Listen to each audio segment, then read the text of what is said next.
Good afternoon, everybody, or good evening, and welcome here to the Smackdown Live review. Here at the Sports Talk Network, talking Smackdown Live, of course, from tonight, June 5th, the first Smackdown Live, June 2018, and I think it was a pretty good one. I think so. I also thought it was interesting with some different changes they made on the show, whether they're noticeable to some or not to others. I actually thought it was a welcome change, whether it's just for tonight or something they want to try out. I think they should do it more often than what they did. First off, they had the contract signing backstage. They still had some interaction between the superstars in said contract signing, but it was backstage. Whether it's pre-taped or not, I don't know, but still backstage. Then you have Big Cass from one getting interviewed, like on the ramp. Sorry about that, but on the ramp instead of not in the ring or backstage. So that was different. And again, not bad different, just different. But overall, I thought SmackDown Live was pretty dang good. Welcome to follow me on Twitter at WWE_podcast. You know what to do there. I have my SmackDown Live Insta poll already up and running for 24 hours, as it always is. Let me know your thoughts on what you thought of SmackDown there. Did you think it was great? Do you think it was good? Do you think it was okay? Or do you think it was terrible? Let your voice be heard and vote there and retweet. Let your followers vote. They care to do so as well. We're getting a little bit more traction on those Insta polls. Obviously low to compare to bigger YouTube channels, but still, I'll pull up the market is for my channel and how many I've been getting for views. That's actually doing fine. But depending on if I hit a jackpot one time with somebody retweeting it that I didn't even see happening on one of those Insta polls, then maybe we get a Raw, SmackDown, or a pay-per-view. Pay-per-view Insta poll actually over 100 votes, which to me would be huge. It would be huge for sure. All right, let's talk about SmackDown Live again. We'll just bring through here and hopefully we can go more in depth when we get to Thursday in 2 nights, of course. Steve's Wrestling Ramble. Steve's Wrestling Ramble is every Thursday on this channel, my official wrestling podcast associated with here. Then it's called the Sports Talk Network. SmackDown kicking off. Sorry, I'm looking at my notes. SmackDown kicking off with Carmella announcing Asuka hasn't been the same since she lost at WrestleMania, and how it used to be no one's ready for Asuka, and now, as she said, and I even tweeted it out, she simply said, now it seems like everybody's ready for Asuka. As well, our SmackDown Live Women's Champion Carmella looking good. Red pants, white crop top, and a title on the shoulder. Hopefully she holds that title for longer than most think. I know I mentioned that I was worried that she was going to watched at Money in the Bank, which is in 2 weeks, Chicago, Illinois, against Asuka. But then again, I feel this fear and worry. The same thing with Nia Jax with the Raw Women's Championship facing up against Ronda Rousey, the same set of it. But we'll see. The pay-per-view being a week from this coming Sunday. It's going to be interesting to see how it all goes on. We're moving right along now. Scott versus Mandy Rose and Sonya Deville in a handicap match is made official because you have Absolution out there coming out there. And Rose looking great. And Sonya Deville's get up. Rainbow colors made me think it's like an LGBT kind of garb. But LGBT kind of garb turned into, style kind of character. I don't know. Maybe that's the case. Maybe not. She is a lesbian, so there you go. Part of the community that she beats B. Asuka does defeat Mandy Rose and Sonya Deville in that said handicap match. But after the match, Carmella does attack Asuka. Aaron holds up the title over her head, staring down at Asuka. So it was a big thing, and it seems interesting. I guess interesting to me. You have Asuka winning the handicap match. That's first off. Then you have Carmella attacking Asuka. So I would say for the segment and for the night, the Asuka Carmella feud, both of them kind of got an upper hand. So it was kind of a wash to me because Asuka winning a handicap match, no matter who the two people are, whether it's two jobbers or two good future WWE superstars that are Mandy Rose and Sonya Deville, but I think they're going to be great. Whether they're together forever or at some point, torn apart and doing a singles run for each of them. They both have improved since they came up to the main roster. That's for sure, especially Mandy Rose. Especially Mandy Rose. I mean, the only thing I go for when she came up was her looks. Now she has more than that. She's going in the ring and on the mic. More so in the ring than the mic, but I still have seen a lot of improvement in Mandy Rose. I'm sure she's seen it herself. She's really done well. Kind of like Liv Morgan, the Riot Squad. Proving her own self in the ring. Because she hasn't got too many opportunities on the mic as her counterpart Mandy Rose has in Absolution. But either way, still was a good match. Even being a handicap match. I really hope you come push Sonya Deville and Mandy Rose. It would have been nice, like I said, to have one of them, if not a Riot Squad member, to be in the Women's Money in the Bank, but I guess they want to have it so stacked, different from when it was last year. Fine. You have the unknowns of Ember Moon and Lana in there, so you got that. But as your underdogs, but beyond that, you have heavy hitters there as well. Charlotte Flair, Becky Lynch, Asuka, Alexa Bliss. Don't forget about Little Miss Bliss, the goddess of WWE, right? So, those people. Oh yeah, and Sasha Banks, she's in there too.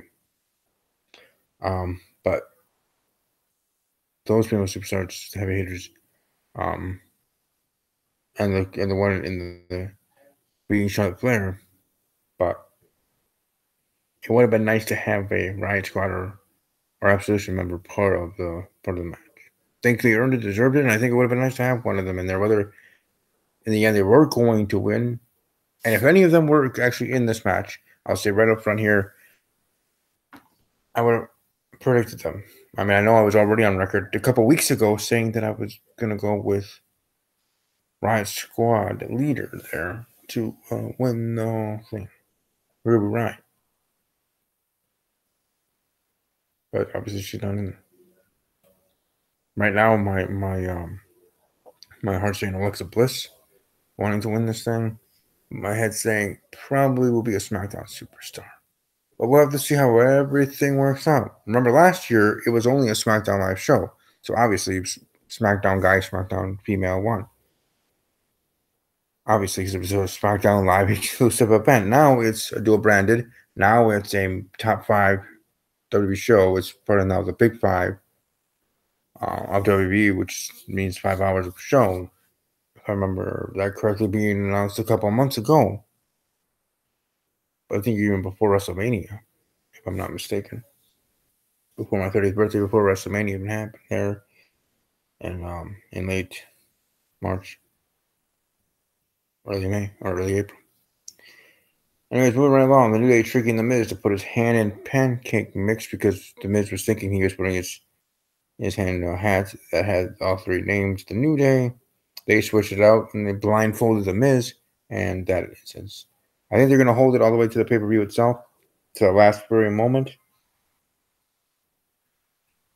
If they do something like that, maybe that actually means one of them aren't going to win. Whoever it is. I still would think it's Big E. But I think if you're going to hold that out and make it such a big deal and have that happen at Money in the Bank for the men's Money in the Bank ladder match, in a way, I think they're one of them, or whoever it is going to have to win. I mean, obviously they don't have to, but in my mind's eye, it would make the most sense to do so. Because if they're not, and they're just going to be in there for whatever reason, Kofi for the spots, Xavier Woods for true entertainment value, or Big E for the power and brute force, whatever the reason, whoever the season, whoever they pick, as in WWE picks, of course, or as already picked and know who it's going to be. I'm sure they informed them. If they haven't, well, come on now. Like I said, I love WWE, been a fan all my life, but for a company that's so big, so powerful, why does it seem sometimes that they make decisions for storylines or specific parts of storylines at the last minute or days before? Long-term planning. As I always say, you should have at least a blueprint of what you want for WrestleMania by Survivor Series. At least a blueprint. And then from there, you put that puzzle together and you make it true, and you make it even more fit where you have everything set up definitely and known by the end of the calendar year. So obviously before Royal Rumble, because everything has to be put in place. To be quite honest, I would even say have the blueprint by SummerSlam, by night of the SummerSlam, and a full-fledged puzzle put together by the end of the year or a few weeks after Survivor Series, at least in backstage. That's just me. But what do I know, right? I don't know the ins and outs. Hey, moving right along. Carl Anderson defeats Luke Harper. Naomi and Jimmy Uso defeating English and Lana. AJ Styles and Shinsuke Nakamura have that backstage contract signing for the last man standing match for the Money in the Bank pay-per-view event. It probably will be the main event, hopefully. Be the main event. But it certainly was an interesting interaction there between AJ Styles and Shinsuke there. Not too bad though. Yeah, Becky Lynch defeating Charlotte Flair in one-on-one, so that probably means Becky won't be winning at the pay-per-view event in said women's Money in the Bank ladder match. Though will Charlotte be either? I don't know. But you would think out of all the superstars that are part of the match, the top two that are the best in the women's division, again, that are in that match, the 8 beautiful and talented women that are there,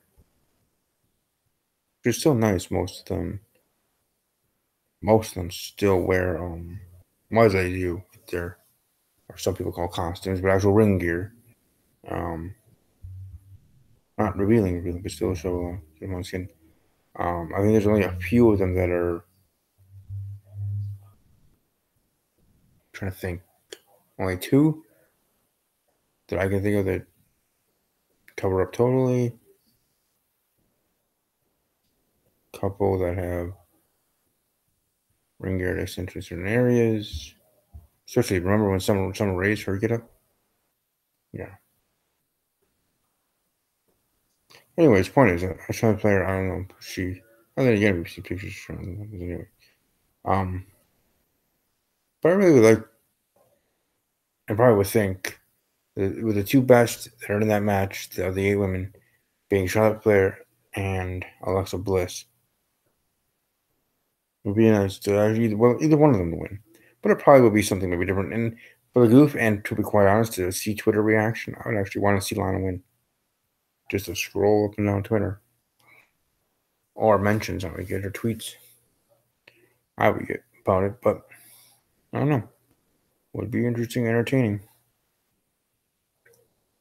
At least for me, again, to see reactions of the WWE Universe, fellow members of the WWE Universe, if Lana did actually win the Women's Money in the Bank ladder match. But we'll see, right? Again, we'll talk about this more in depth on Thursday. Hopefully some of my team will be back. Kyron Chase graduated high school. Congratulations to Kyron. He's on the road to his college. Not right now, literally. I just mean on the road to starting college. Now, officially, that clock has started. And Mark Ramble finishing, I think it was junior year, going into his senior year. So there you go. I'll do amigos there. And Raji Mikey still keep on working. Still engaged. So has a wedding plan. So he's a busy man himself. But hopefully, slowly but surely, having my whole team back, having them each and every week on Thursday to talk WWE. And if that does happen, I might actually stop doing these individual Raw and SmackDown reviews. Not because I think they're bad or boring or waste of time. I actually do somewhat enjoy them. But to then be able to, when we get to Thursday, if I don't have the Raw and SmackDown reviews individually, we can talk about it all right there, because that'll be the first time I talk about it in the week. Beyond the live tweeting during the shows, during the week, but talk about it at the end of the pay-per-view. I mean, on the show, the podcast. Sorry, we'll talk about the pay-per-view too. It's pay-per-view. The week of or week after, predicting it, but the prediction show and previewing it, or I mean reviewing it. Preview and predictions on one side, review and reactions to it all afterwards. Though, like I said countless times, we'll be doing 2 actual live reactions. The men's and women's Money in the Bank ladder matches, specifically, obviously, those are the 2 biggest matches on the show. I mean, yes, you do have a WWE title match and other matches as well, but other title matches as well, except for U.S. title. I think that's the only title right now that does not have a title match for the pay-per-view. Will they have Jeff Hardy work on the show or not? I don't know. Yeah, I think so. You have Seth Rollins defending his mid-card title. Hopefully Hardy is doing it and defending his. Anyways, that's pretty much. Well, no, actually, it's not pretty much. Next week, there's a women's summit, whatever that's supposed to mean. Maybe just a big contract signing, or maybe just a fatal four-way match that I was talking about that they probably would have, whether it's men or women's. And the go-home shows are Raw and SmackDown, which is next week, the go-home shows. Since the pay-per-view is 1 week from this coming Sunday. So there you go. A women's Money in the Bank Summit next week on SmackDown Live. I'm looking at the promo graphic right now, so that's literally what it's called. Anyways, Big Cass reveals he hated the ending of WrestleMania 30 and promises to dismantle Daniel Bryan at Money in the Bank. Talk about someone looking good, Renee Young. I really hope her husband, Dean Ambrose, Mr. Ambrose, is able to come back fairly soon. I really do. It'd be nice to see him come back before SummerSlam, for him to have a match at SummerSlam and have his Shield back and kind of pick up where they left off when he left in their second run as a trio. Maybe that's why they have Reigns and Seth working together more and more now. Not just because of the intertangling of their storylines together and individually, but because Dean's coming back in the fold soon. And we go from there, and definitely go from there. Speaking about women's gear and showing the body, Zelina Vega with Andrade Cien Almas. Cien Almas versus Sin Cara made a picture for next week's another match for the go home show. It might even be a pre-show match, the pay-per-view event. Maybe. But Cien Almas attacking Sin Cara. Yeah.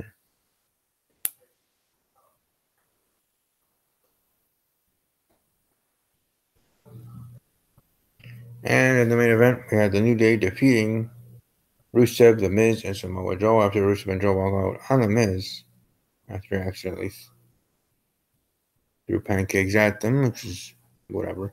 The match was okay in its own right, but like I said, I really hope Big E's the one to be picked from the New Day to be part of the Men's Money in the Bank ladder match. I'll see there. But yeah, really, let me know what you think. Let me know what you think of anything I said there. Whether it's about some of the interesting things I said about women wrestling attire and otherwise, or about the matches, about the show. Let me know. And welcome to follow me on Twitter at WWE_podcast. Find me on Instagram at StevieK_06. Trying to find out how to get Instagram again, the app on my Kindle Fire. For some reason, it's not working. But anyways, that's my own problem, right? Hope you all have a great evening. I will be back tomorrow talking Mighty Morphin Power Rangers. Go Power Rangers. Go Power Rangers. Mighty Morphin Power Rangers. You know that. That was my child. That was my stuff. And the Amy Jo Johnson, who played the Pink Ranger, I think she truly was my first crush. Just kidding. Woman crush. But the show itself was great. And I'm continuing going through the series. It's on Netflix of the original, which is Mighty Morphin. Like, I've seen the other durations, not the full series of each duration, but just like episodes randomly I see or whatnot. And it's fine. I mean, things have to continue or obviously just end. But Mighty Morphin is always going to be my favorite. It's always going to be the best because you can't mess with the original in this case. From the episodes to the gear, how you call it, or costume or whatever, with each Power Ranger, just the look of it. Just trust me, if I had the money for it, and I don't obviously, I would have all those Ranger uniforms, like in their each case individually in like a corner of my house, maybe in my you call it playpen, but game room or man cave area, and have all of them, and then on the top have each thing. like names and pictures of the characters, of course, nothing to do with actors, but the characters in universe thinking. So that'd be kind of cool. I would see that. I can picture that as I am a visual kind of person. But anyways, I'll be talking about the Mighty Morphin Power Rangers, my favorite scenes, episodes, and otherwise of that series, again, the original.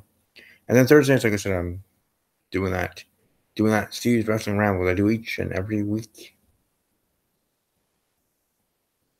There you go. Hope you all have a great evening, and I'll see you tomorrow. Remember, everything happens for a reason, whether you think it's good or not at the time. Whether you trust in God or you just trust in yourself, know that things will work out for you in the end. And what's meant to be is meant to be. Whether it's over the relationship, whether it's work, or other things. Everything happens for a reason. At least that's what Either way, enjoy. And above all else, as always, take care.